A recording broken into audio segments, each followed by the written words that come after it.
चिरागों को आंखों में महफूज रखना, बड़ी दूर तक रात ही रात होगी। चिरागों को आंखों में महफूज रखना, बड़ी दूर तक रात ही रात होगी। मुसाफिर है हम भी, मुसाफिर हो तुम भी, किसी मोड़ पर फिर मुलाकात होगी।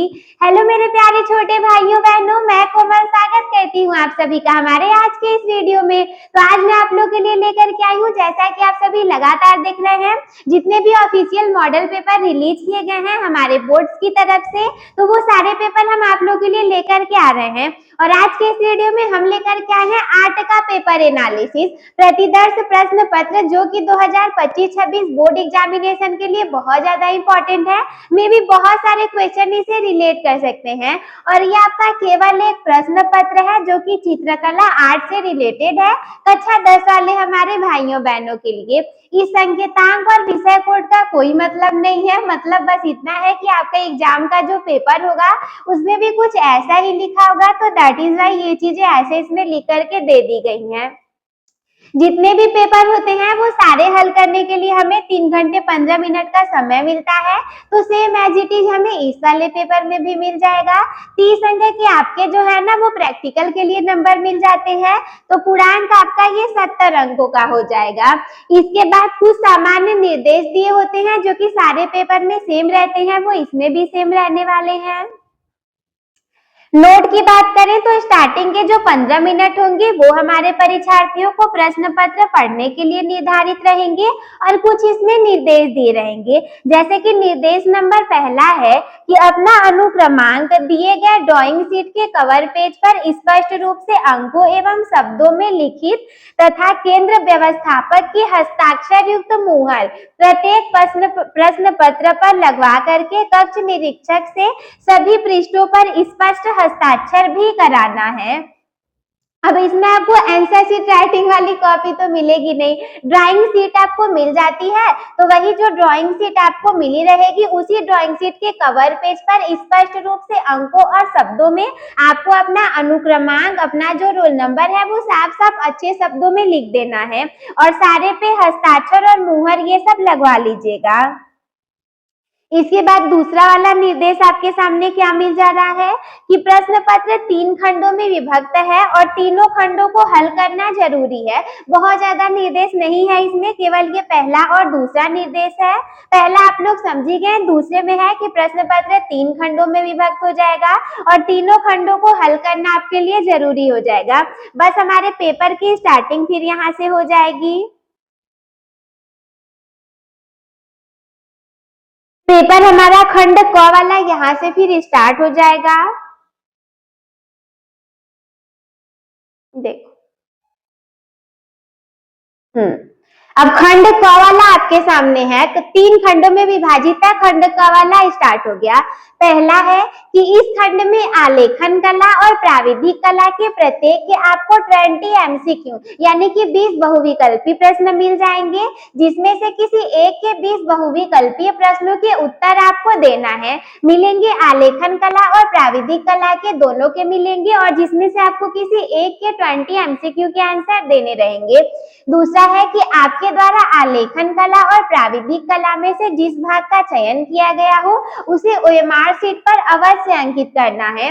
ओएमआर शीट पर बताना होगा ना कि इन दोनों में से हमने किसका चूज किया है, आलेखन का या फिर प्राविधिक कला का, आखिर तभी तो उसके ऑप्शन चेक हो पाएंगे। तो यहाँ से सबसे पहले आलेखन कला की स्टार्टिंग हो गई है। आलेखन कला में ये यहाँ से स्टार्टिंग है कि निम्नलिखित प्रत्येक बहुविकल्पी प्रश्न के 4 विकल्पों में से एक उत्तर को आपको चुनाव करना है। सारे पेपर में सेम रहता है कि 20 एमसीक्यू रहते हैं, एक एक नंबर के, ओवरऑल आपको 20 अंक इसके लिए मिल जाते हैं। पहला प्रश्न है कि आलेखन कितने प्रकार के होते हैं, 1 प्रकार के, 3 प्रकार के, 4 प्रकार के या फिर 5 प्रकार के। प्रश्न संख्या दूसरा आपके सामने यहाँ पर है कि निम्नलिखित में से कौन सी पेंसिल हार्ड होती है, 2H नंबर वाली पेंसिल, HB नंबर वाली पेंसिल, 2B नंबर वाली पेंसिल या फिर इनमें से कोई नहीं। इसके बाद प्रश्न संख्या तीसरा वाला भी आपको मिल जाएगा। 2 प्रश्न हम लोगों ने देख लिए, अब हम करेंगे प्रश्न संख्या तीसरे वाले को। देखो, प्रश्न संख्या तीसरा है कि दो वर्डों को मिश्रित करने पर प्राप्त वर्ड क्या कहलाता है। ये जो वर्ड यहाँ पर लिखा है ना, इस वर्ड का सीधा सा मतलब है रंग। वर्ड का क्या मतलब होता है? वर्ड का मतलब होता है रंग, अंग्रेजी में बोले तो कलर। वर्ड यानी कि कलर। तो अगर हम दो रंगों को मिलाएंगे तो जो रंग हमें प्राप्त होगा, जो कलर हमें मिलेगा, वो क्या कहलाएगा? प्राथमिक कलर, तृतीय कलर, द्वितीय कलर या फिर इनमें से कोई नहीं। चौथा है, रेखाएं कितने प्रकार की होती हैं? एक प्रकार की, चार प्रकार की, दो प्रकार की या फिर पांच प्रकार की। पांचवा प्रश्न है, लाल रंग में जब हम हरे रंग को मिला देंगे तो कौन सा रंग बनेगा? पीला रंग, भूरा रंग, नारंगी रंग या फिर बैगनी रंग। कलर को अपने साथ में लेकर के बैठिएगा, ऐसे प्रश्न आएंगे तो कहीं थोड़ा सा ऐसे मिला करके, ये लाल मिला दिए, हरा मिला दिए, देखो जो रंग बन रहा है तुरंत वही आंसर टिक कर दीजिए कि यही सही हो जाएगा। इसके बाद प्रश्न संख्या छठवां आपके लिए है। पांचवें तक हम लोग देख लिए, अब देखते हैं छठवें वाले को। छठवां प्रश्न क्या कह रहा है कि निम्न में से कौन सा प्राथमिक रंग है? प्राथमिक रंग कौन सा है? हरा रंग, नारंगी रंग, लाल रंग या फिर बैगनी रंग। जो भी आंसर होगा अच्छे से आप इसे लिख देंगे। ओएमआर शीट पर आप क्या करेंगे, चारों ऑप्शन में से फिल कर देंगे, जो भी राइट वाला हो जाएगा।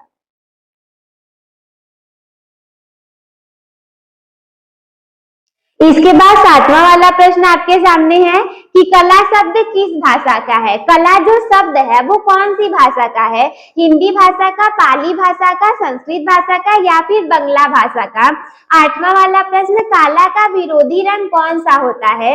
नीला रंग, हरा रंग, सफेद रंग या फिर बैगनी रंग। बिना ब्रश की सहायता से कौन सा रंग लगाया जाता है? जल रंग, पेस्टल रंग, तैल रंग या फिर इनमें से कोई नहीं।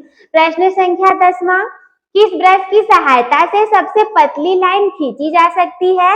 एक नंबर के ब्रश की सहायता से, दो नंबर के ब्रश की सहायता से, जीरो नंबर के ब्रश की सहायता से या फिर डबल जीरो नंबर के ब्रश की सहायता से।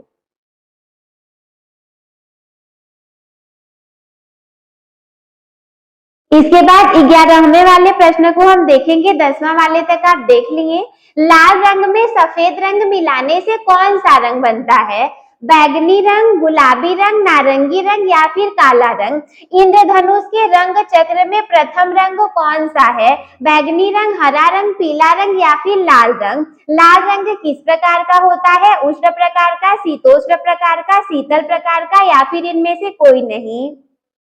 अगला है, कौन सा रंग सबसे पारदर्शी होता है? कौन सा रंग सबसे ज्यादा पारदर्शी है? जल रंग, ऑयल रंग, पेंसिल रंग या फिर पेस्टल रंग। ऑयल रंग का मतलब होता है तैलीय रंग। ऑयल रंग का मतलब है तैलीय रंग। इसके बाद प्रश्न संख्या 15, रंगों के संबंध में सही व्यक्ति कौन है? रदरफोर्ड, जेम्स ओस्टवाल्ड या फिर इनमें से कोई नहीं। प्रश्न संख्या 16, द्वितीयक रंग किस प्रकार से प्राप्त किए जाते हैं? एक प्राथमिक और एक द्वितीयक रंगों के मिश्रण से, दो प्राथमिक रंगों के मिश्रण से या फिर ए और बी दोनों सही हो जाएगा, यानी कि एक प्राथमिक द्वितीयक के मिश्रण से और दो प्राथमिक रंगों के मिश्रण से भी। ऑप्शन नंबर डी वाला इसमें छूटा था या फिर इनमें से कोई नहीं। प्रश्न संख्या 17, अलसी के तेल का प्रयोग किया जाता है जल रंगों के लिए, तैलीय रंगों के लिए, पेस्टल रंगों के लिए या फिर इनमें से कोई नहीं। ईजल का प्रयोग किया जाता है चित्रकारिता में, वास्तुकला में, मूर्तिकला में या फिर इनमें से सारी चीजों में। प्रश्न संख्या 19, शीघ्रता से किया गया रेखांकन क्या कहलाता है? प्रोट्रेट कहलाता है, आलेखन कहलाता है, स्केच कहलाता है या फिर इनमें से कोई नहीं। नीले रंग और लाल रंग को मिलाने से क्या मिलता है हमें? हरा रंग, पीला रंग, बैगनी रंग या फिर इनमें से कोई नहीं। ये 20 आपके पूरे हो गए आलेखन कला वाले। अब आपको अगर वो नहीं आ रहा होगा तो अथवा के रूप में 20 एमसीक्यू आपको प्राविधिक कला के भी मिल जाएंगे। प्राविधिक कला में भी सेम वही चीजें हैं, बस क्वेश्चंस बदल जाएंगे। जैसे कि निम्नलिखित प्रत्येक बहुविकल्पी प्रश्नों के 4 विकल्पों में से किसी एक सही उत्तर को चुनना है। पहला है, क्षेत्रफल को किस इकाई में लिखा जाता है? जो बच्चे हमारे गणित पढ़ते होंगे वो इसे बहुत ज्यादा इजीली कर देंगे कि क्षेत्रफल को किस इकाई में लिखा जाता है। मीटर में, घन मीटर में, सेंटीमीटर में या फिर वर्ग मीटर में। वृत्त की परिधि के आंशिक भाग को क्या कहते हैं? चाप, त्रिज्या, व्यास या फिर इनमें से कोई नहीं। आयत का क्षेत्रफल क्या होता है? आधार गुणे ऊंचाई, केंद्र गुणे परिधि, लंब गुणे केंद्र या फिर इनमें से कोई नहीं। ये प्रश्न संख्या 3 आपके सामने हो गया। अब इसके बाद चौथे वाले प्रश्न को हम देखेंगे। चौथा वाला प्रश्न है, समबाहु त्रिभुज की भुजाएं कैसी होती हैं? सारी बराबर होती हैं, सारी अलग अलग होती हैं, दो भुजाएं बराबर होती हैं या फिर इनमें से कोई नहीं। प्रश्न संख्या 5वां है, दो बिंदुओं को मिलाने से किसका निर्माण होता है? रेखाओं का निर्माण होता है, वृत्त का निर्माण होता है या फिर रेखा और वृत्त दोनों का निर्माण हो जाता है या फिर इनमें से किसी का भी निर्माण नहीं हो पाता। समकोण कितने अंश का होता है? 60 अंश का या फिर 90 अंश का? बहुत ज्यादा इजी है, पढ़े रहेंगे तो सारे प्रश्न कर लेंगे। या फिर समकोण जो है वो आपका 150 अंक का होता है या फिर 80 अंश का होता है। 1 मीटर में कितने सेंटीमीटर होते हैं? देखो बच्चों वाले सवाल में, 1 मीटर में कितने सेंटीमीटर होते हैं? 10 सेंटीमीटर, 1000 सेंटीमीटर, 100 सेंटीमीटर या फिर 10,000 सेंटीमीटर। 60 अंश के प्रत्येक कोणों से बने त्रिभुज को क्या कहते हैं? विषम बाहु त्रिभुज, समकोण त्रिभुज, समद्विबाहु त्रिभुज या फिर समबाहु त्रिभुज। निम्नलिखित में से कौन सा अधिक कोण नहीं है? 180 अंश, 50 अंश, 100 अंश या फिर 170 अंश। किसी वृत्त के केंद्र पे बना कोण कितना होता है? किसी वृत्त के केंद्र पे कितने अंश का कोण बनता है? 180 अंश का, 720 अंश का, 360 अंश का या फिर 90 अंश का? क्वेश्चन नंबर 11, एक वृत्त में अधिकतम कितने केंद्र होते हैं? 1 केंद्र होते हैं, 4 केंद्र होते हैं, 2 केंद्र होते हैं या फिर 3 केंद्र होते हैं। निम्नलिखित में से न्यून कोण कितने का बनता है? 90 अंश का, 45 अंश का, 180 अंश का या फिर 360 अंश का? आंसर चाहिए कमेंट करो, अगले वीडियो में आ जाएगी इसके आंसर ना।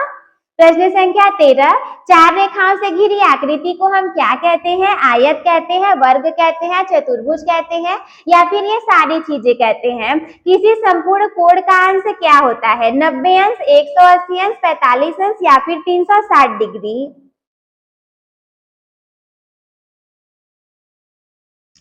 प्रश्न संख्या 15, ओस्टवाल्ड चक्र में कुल कितने रंग होते हैं? ओस्टवाल्ड वाला ये जो चक्र होता है इसमें कुल कितने रंग होते हैं? 2 रंग, 6 रंग, 4 रंग या फिर 8 रंग। व्यास त्रिज्या से कितना गुना ज्यादा होता है? वृत्त का जो व्यास है वो उसकी त्रिज्या से कितना गुना ज्यादा हो जाएगा? 2 गुना, 3 गुना, 4 गुना या फिर 5 गुना। किसी वृत्त का केंद्र की सबसे बड़ी जीवा व्यास को बांटता है 1 संबंधी 2 के अनुपात में, 2 समान भागों में, 2 संबंधी 3 के अनुपात में या फिर 2 असमान भागों में। प्रश्न संख्या 17 पूरा हुआ। इसके बाद प्रश्न संख्या 18 है कि 180 अंश के कोण को हम क्या कहते हैं? सरल कोण कहते हैं, अधिक कोण कहते हैं, समकोण कहते हैं या फिर इनमें से कोई नहीं। इनमें से कौन सा आकार वृत्ताकार है? देखो देख करके बताना है कि कौन सा वृत्ताकार है। ये देखो वर्ग है, दिस इज वृत्ताकार, और ये जो है ये हमारा आयत हो जाएगा, ये हमारा त्रिभुज हो जाएगा। तो देखो देख करके, इतने इजी क्वेश्चन है ना। आलेखन कला से तो ये प्राविधिक कला बहुत ज्यादा इजी है, आपको नहीं भी आता होगा, बचपन में आपने कक्षा 5 में, 6, 7, 8 में पढ़ा, आप इसे सॉल्व कर दोगे। इसके बाद वर्ग का प्रत्येक कोण कितने अंश का होता है? 45 अंश का, 90 अंश का, 180 अंश का या फिर 60 अंक का। खंड क वाला जो था हमारा वो पूरा हुआ। खंड ख में आपके आ जाएंगे बनाने वाले, ड्राइंग करने वाले पोर्शन। तो खंड ख के प्राकृतिक दृश्य चित्रण या फिर आलेखन कला अथवा प्राविधिक कला में से किसी एक का चित्रण करना है, या फिर आप इस प्राकृतिक दृश्य का चित्रण करेंगे या फिर आलेखन कला को चुनेंगे या फिर आप प्राविधिक कला को चुनेंगे। किसी एक को पहले से डिसाइड कर लीजिए, जो आपको बनाने आता हो वही बना करके आइएगा। और इसके लिए आपको 30 अंक मिल जाएंगे। ये 30 अंक डिवाइडेड होंगे किन किन चीजों पे? 10 अंकों में, 10 अंकों में और 5 अंकों और 5 अंकों में। और कैसे कैसे डिवाइड होंगे? जैसे देखिए पहले का अ वाला है कि दिए गए ड्राइंग शीट पर 20 गुणे 25 सेंटीमीटर के आयत में सूर्यास्त का दृश्य का चित्रण करना है, जिसमें कि नदी, पहाड़, वृक्षों और पहाड़ी झोपड़ियों आदि का चित्र बनाना है। चित्रांकन में वाटर कलर या पेस्टल रंगों का प्रयोग करना है और चित्रांकन करते समय निम्नलिखित पर आपको ध्यान देना है। अगर आपने रेखांकन और परिप्रेक्ष्य सही से कर दिया तो 10 अंक आपको मिल जाने वाले हैं। अगर आप सौम्य और उपयुक्त रंगों का मतलब शाम के टाइम में जैसे जैसे कलर हमें दिखाई देते हैं उसका प्रयोग करेंगे तो 5 अंक मिल जाएंगे। सही और उपयुक्त संयोजन के लिए you will gate 10 marks and वातावरण का सही दृश्यांकन के लिए यू विल गेट 5 मार्क्स। और ये प्राकृतिक दृश्य वाला आपको अगर न आता हो, आप आलेखन वाले को चूज करेंगे तो आलेखन वाला भी आप कर सकते हैं। आलेखन वाले में आप क्या करेंगे,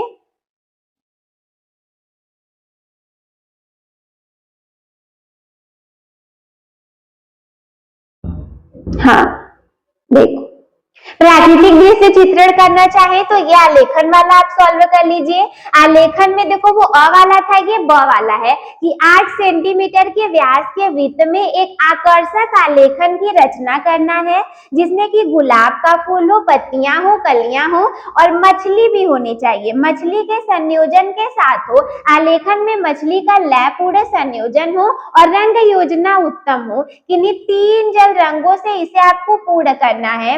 इकाई की मौलिकता के लिए 10 अंक मिल जाएंगे, लयात्मक रेखांकन करने के लिए 5 अंक, उत्तम रंग संगति के लिए 10 अंक और सामान्य प्रभाव और आकर्षण के लिए 5 अंक मिल जाएंगे। और अगर आप ये दोनों न करना चाहें तो आपके सामने तीसरा ऑप्शन भी है जो कि है प्राविधिक कला का। प्राविधिक कला में नोट आपको ये रखना है कि निम्नलिखित 5 प्रश्नों में से किन्हीं 3 के उत्तर देना है और सारे प्रश्नों के अंक आपके लिए समान है। 3 में से किसी एक का उत्तर देना और वो तीनों कौन कौन से हैं। रचनात्मक रेखाएं आपको मिटाना नहीं है। प्रत्येक रचना में निर्दिष्ट रेखाएं, रचनात्मक रेखाएं और अभीष्ट रेखाएं स्पष्ट तरीके से दिखाना है। रफ कार्य श्वेत फुल इसके पेपर पर करना है और इसे भी अपने उत्तर पत्र के साथ संलग्न कर देना है। अलग से कोई पेपर नहीं मिलता करने के लिए।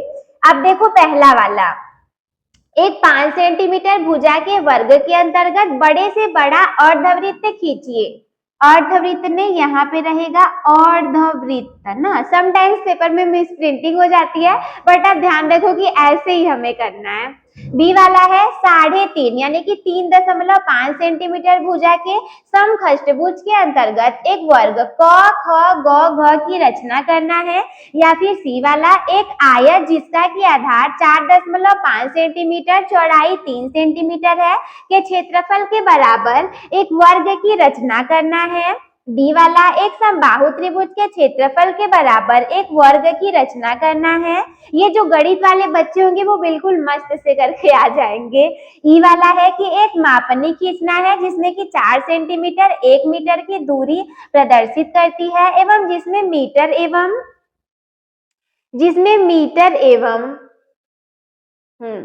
डेसीमीटर पढ़े जा सके। मापनी का निरूपक भिन्न ज्ञात करना है और मापनी पे 4 मीटर 5 डेसीमीटर की दूरी प्रदर्शित की जा सके। खंड क वाला आपका पूरा हुआ। अब इसके बाद खंड ग वाला स्टार्ट होगा। क वाला ख वाला पूरा हो गया। स्टार्टिंग में ही बताया गया था कि पेपर आपका 3 खंडों में विभाजित है। Then you will get this खंड नंबर ग। तीसरा है कौन सा है, स्मृति चित्रण से रिलेटेड। स्मृति चित्रण में क्या है, इस प्रश्न के 2 भाग मिल जाएंगे, क तथा ख। निर्देशानुसार दोनों ही भागों के चित्र बनाना आपको अनिवार्य है। दोनों के लिए आपको 10 + 10 यानी कि 20 अंक मिल जाएंगे। निम्नलिखित में से किसी एक का स्मृति चित्रण प्रकाश और छाया दर्शा करके पेंसिल के माध्यम से बनाना है। अब स्मृति चित्रण यानी थोड़ा थोड़ा याद आ रहा है वैसे बनाना है तो वो आपको पेंसिल से ही बनाना होता है। चित्र की माप 15 सेंटीमीटर से कम नहीं होनी चाहिए। जो स्केल हमारी 15 सेंटीमीटर वाली होती है उसी के बराबर में आपको बनाना है। चित्र बनाते समय निम्नलिखित बिंदुओं पर ध्यान देना। रेखा सौष्ठव के लिए 4 अंक और आकृति की अनुरूपकता के लिए 6 अंक, मिला करके 10 अंक आपको मिल जाएंगे। आप चाहे तो टेबल लैंप, हजारा, फावड़ा या लोहे की अलमारी बना सकते हैं। अब इसके बाद ये क वाला हो गया। अब इसके बाद ख वाला आपके सामने है।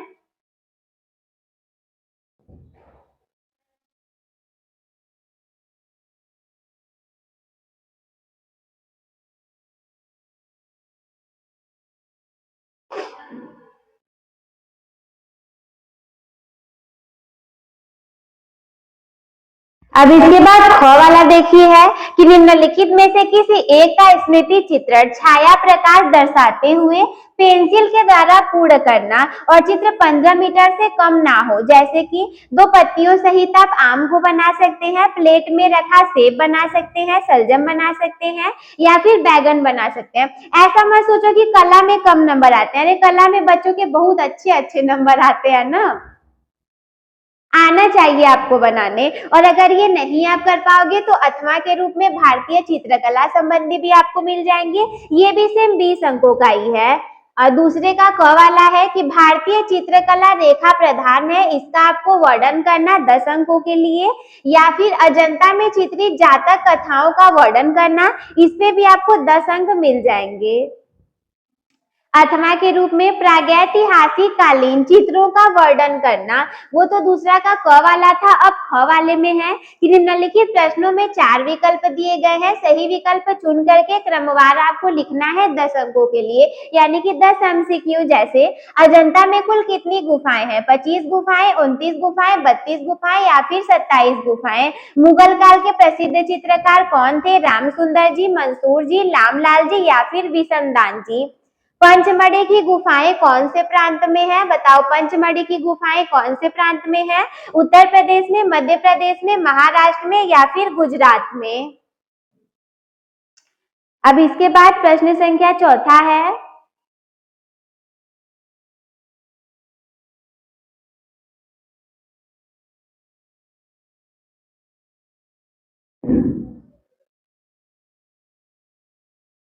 प्रश्न संख्या चौथा कि उत्तर प्रदेश में प्रागैतिहासिक कालीन चित्र कहाँ पे पाए जाते हैं? वाराणसी सारनाथ में, वाराणसी सारनाथ में, प्रयागराज मिर्जापुर में, मिर्जापुर बांदा में या फिर बांदा कौशाम्बी में। मधुबनी पेंटिंग किस प्रांत की देन है? मध्य प्रदेश की, बिहार की, महाराष्ट्र की या फिर केरल की। अजंता की गुफाएं कौन से राज्य में स्थित है? मध्य प्रदेश में, महाराष्ट्र में, उत्तर प्रदेश में या फिर अरुणाचल प्रदेश में। आदि मानव का प्रमुख केंद्र कौन सा था? गुंटूर था, बेल्लारी था, मिर्जापुर था या फिर पंचमढ़ी था। सातवां प्रश्न हो गया। अब इसके बाद क्वेश्चन नंबर 8, प्रागैतिहासिक भारतीय चित्रकला किस सतह पर बनाई गई है? लकड़ी के पट्टों पर और ताल पत्रों पर, वृक्ष की छालों पर या फिर चट्टानों पर। प्रथम बौद्ध मूर्ति कहाँ पाई गई थी? गांधार में, मथुरा में, सारनाथ में या फिर लाहौर में। 4.5 इंच ऊंची कांस्य नर्तकी कहाँ से प्राप्त हुई थी? मोहनजोदड़ो से, विजयगढ़ से, हड़प्पा से या फिर कालीबंगा से। ये हमारा जो पूरा पेपर था, पूरा जो कक्षा 10 आर्ट के लिए मॉडल पेपर ऑफिशियल रिलीज किया गया था, तो इसमें जितनी भी चीजें जैसी भी आने वाली थी वो मैंने आप लोग को सारी बता दी। ऐसा ही पेपर एग्जाम में आने वाला है। मैं ये नहीं कहूंगी कि यही पेपर आ जाएगा, लेकिन ऐसा ही पेपर आपके एग्जाम में आएगा। तो कोई भी डाउट हो कमेंट करिए, पेपर का हल चाहिए कमेंट करिए, सारी चीजों के लिए आपकी दीदी हाजिर है आपके सामने। तो बस मेरे प्यारे साथियों, आज के इस वीडियो में इतना ही। हम मिलते हैं आपसे किसी अगले वीडियो में, तब तक के लिए धन्यवाद। मस्त रहिए, स्वस्थ रहिए, व्यस्त रहिए, आप सभी हंसते खेलते और मुस्कुराते रहिए। आने वाले बोर्ड एग्जाम की ढेर सारी शुभकामनाएं आप सभी को।